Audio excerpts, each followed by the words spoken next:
గతంలో పాలకులు ఏ విధంగా దోపిడీ అవినీతి చేశారో వారి కుటుంబ సభ్యులే చెబుతున్నారు. ఆ కుటుంబ పాపాల పుట్ట పగులుతోందని సీఎం రేవంత్ రెడ్డి అన్నారు. ఇప్పుడు వారంతా క్షేత్రస్థాయిలో సెంటిమెంట్ రగిల్చి బతకాలనుకుంటున్నారని ఆరోపించారు. నీళ్లు, నిధులు, నియామకాల్లో గత ప్రభుత్వం చిత్తశుద్ధితో పనిచేయలేదన్నారు. ప్రజాపాలనలో కొలువుల పండగలో భాగంగా హైదరాబాద్ శిల్పకళా వేదికలో నిర్వహించిన కార్యక్రమంలో గ్రూప్ 2 నియామక పత్రాలను ముఖ్యమంత్రి రేవంత్ రెడ్డి అందజేశారు. ఈ సందర్భంగా కొత్తగా ఉద్యోగాల్లో చేరుతున్న గ్రూప్ 2 ఉద్యోగులు రానున్న 35 ఏళ్ల పాటు రాష్ట్ర పునర్నిర్మాణంలో భాగస్వాములు కావాలని రేవంత్ రెడ్డి అన్నారు. తెలంగాణను 2047 నాటికి $3 ట్రిలియన్ ఆర్థిక వ్యవస్థగా మార్చాలని చెప్పారు. దీపావళికి 48 గంటల ముందే ఉద్యోగాలు పొందిన వారి తల్లిదండ్రులకు కుటుంబాలు కళ్లల్లో వెలుగులు నింపేందుకు ఈ కార్యక్రమం ఏర్పాటు చేశామని చెప్పారు. తెలంగాణ పునర్నిర్మాణంలో భాగస్వాములు కాబోతున్న 783 మంది అధికారులు కాబోతున్న మిమ్మల్ని, మీ తల్లిదండ్రులను, మీ కుటుంబ సభ్యులను ఈ దీపావళి పండుగ సందర్భంగా మీ అందరి కుటుంబాలలో మీ తల్లిదండ్రుల కళ్ళల్లో 48 గంటల ముందే ఒక వెలుగులు వెలిగి మీ కుటుంబాలలో సంతోషాన్ని ఈరోజు శిల్పకళా వేదికగా తెలంగాణ రాష్ట్ర ప్రభుత్వం ఏర్పాటు చేసింది. మనస్ఫూర్తిగా తెలంగాణ ఉద్యమంలో భాగస్వాములై ఆనాడు ఉస్మానియా, కాకతీయ యూనివర్సిటీలలోనే కాకుండా తెలంగాణ జిల్లాలలో ఉన్న కళాశాలలు, యూనివర్సిటీలలో అలుపెరగని తెలంగాణ పోరాటం చేసి ఈ తోటి విద్యార్థులైన శ్రీకాంతాచారి, వేణుగోపాల్ రెడ్డి, ఈశాన్ రెడ్డి, యాదయ్య లాంటి తెలంగాణ యువ విద్యార్థులు తమ జీవితాలను దారబోసి ఆత్మ బలిదానాలు చేసుకొని తెలంగాణ రాష్ట్రాన్ని సాధించింది. ఒక శ్రీకాంతాచారి, ఒక యాదయ్య, ఒక కానిస్టేబుల్ కిష్టయ్య కన్న కలలు మా ప్రాణాలు పోయినా పర్వాలేదు, మా కుటుంబాలు అనాథలైనా పర్వాలేదు, ఈ తెలంగాణ రాష్ట్రంలో లక్షలాది మంది నిరుద్యోగుల యువకుల యొక్క కలలు పండాలి, ఈ తెలంగాణ రాష్ట్రం సస్యశ్యామలం కావాలి అని వాళ్ళు ఆత్మ బలిదానాలు చేసుకొని తెలంగాణ రాష్ట్రాన్ని సాధించారు.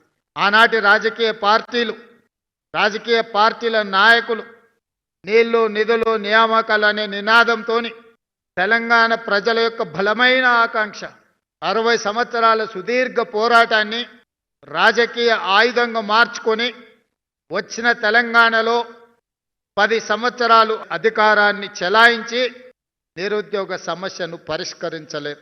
వాళ్ళు, వాళ్ళ కుటుంబ సభ్యులు, వాళ్ళ బంధువర్గము ఆగర్భ శ్రీమంతులు ఎలా కావాలి, నిజాం నవాబుతో పోటీపడే ప్రపంచంలోనే ఈనాటి భాషలో పోల్చాలంటే అదానీ, అంబానీలతో పోటీపడి అల్లుడిని అంబానీ చేయాలి, బిడ్డను బిర్లాను చేయాలి అనే కలలు కంటూ 10 సంవత్సరాలు పరిపాలన కొనసాగించారు. ఉమ్మడి రాష్ట్రంలో సమైక్య పాలనలో 2011లో గ్రూప్ 1 నోటిఫికేషన్ ఇస్తే మళ్ళీ 2025 20 రోజుల క్రితం 562 మంది గ్రూప్ 1 అధికారులను నేను, మా మిత్రులు బట్టి విక్రమార్క గారు నియామక పత్రాలు ఇచ్చే వరకు 15 సంవత్సరాలు గ్రూప్ 1 ఉద్యోగ నియామకాలు జరగలేదు అని అంటే ఇంతకంటే దుర్మార్గమైన పరిస్థితులు ఎక్కడైనా ఉంటాయా? మీరు ఒక్కసారి ఆలోచన చేయండి. 22-23 సంవత్సరాల వయసులో తండాల నుంచి, గూడాల నుంచి, మారుమూల పల్లెల్లో నుంచి ఒక బలమైన ఆకాంక్షను తీసుకొని మీ తల్లిదండ్రులు ఉపాధి హామీ కూలీ చేసి రూపాయి కూడబెట్టి హైదరాబాద్కు పంపించి అశోక్ నగర్ చౌరస్తాల్లో, దిల్సుఖ్ నగర్ చౌరస్తాల్లో, అమీర్పేట్ చౌరస్తాల్లో కోచింగ్ సెంటర్లలో మిమ్మల్ని చేర్పించి గ్రూప్ 1 అధికారులుగా, గ్రూప్ 2 అధికారులుగా మీ ఉజ్వల భవిష్యత్తు ఉండాలి అని పంపిస్తే 10-15 సంవత్సరాలు పరీక్షలు నిర్వహించిన పరీక్షల యొక్క ప్రశ్నాపత్రాలు జిరాక్స్ సెంటర్లో పల్లి బఠానీలలాగా అమ్ముతుంటే గుండె పగిలి రోధించిన విద్యార్థుల గురించి ఎప్పుడైనా ఆనాటి పాలకులు ఆలోచన చేసిందా? మీరు ఒక్కసారి ఆలోచన చేయండి మిత్రులారా. 15 సంవత్సరాల సుదీర్ఘమైన గ్రూప్ 1 అధికారుల నియామకాలను ఈ ప్రభుత్వం 20 రోజుల క్రితం దసరా కంటే ముందు నియామక పత్రాలు ఇచ్చింది. వాళ్ళ కుటుంబాలలో దసరా పండుగను ముందుగానే తెచ్చిపెట్టింది. ఈనాడు తెలంగాణ పునర్నిర్మాణంలో మీరు సీనియర్ అధికారులుగా ఈ ప్రభుత్వంలో బాధ్యత వహించి ఉండేవాళ్ళు. కానీ ఏ రోజు మీ గురించి కానీ వాళ్ళు నినదించిన నీళ్లు నిధులు నియామకాల విషయంలో చిత్తశుద్ధితో పనిచేసి ఉంటే నీళ్లకు సంబంధించిన కాళేశ్వరం కూలేశ్వరం అయి ఉండేది కాదు. ఈనాడు 1,00,000 కోట్లు గోదావరిలో పోసి నిర్మించిన కాళేశ్వరం కట్టడం కూలడం 3 సంవత్సరాల్లోనే జరిగిపోయింది. చరిత్రలో ఇట్లాంటి దుర్ఘటన, ఇట్లాంటి దురదృష్టకమైన సందర్భం ఏ దేశంలో, ఈ దేశంలో ఉన్న రాష్ట్రాలే కాదు, ఏ దేశంలో కూడా ఇట్లాంటి పరిస్థితులు రాలేదు.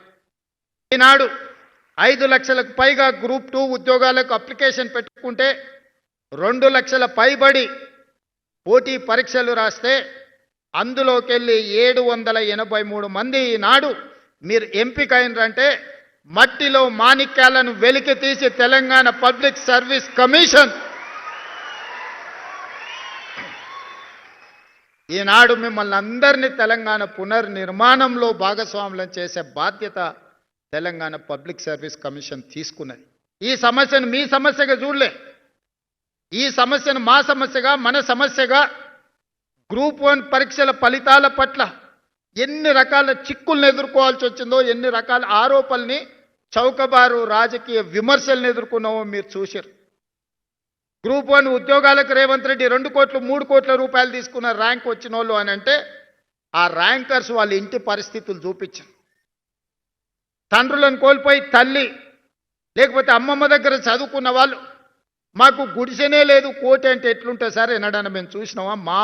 మా చదువును, మా జ్ఞానాన్ని, మా శీలాన్ని శంకించే అధికారం మీకు ఎవరిచ్చినని వాళ్ళు కంటతడి పెట్టుకున్నప్పుడు నిజంగానే నాకు చాలా ఆవేదన కలిగింది. ఇంత దుర్మార్గమైన పరిస్థితిలో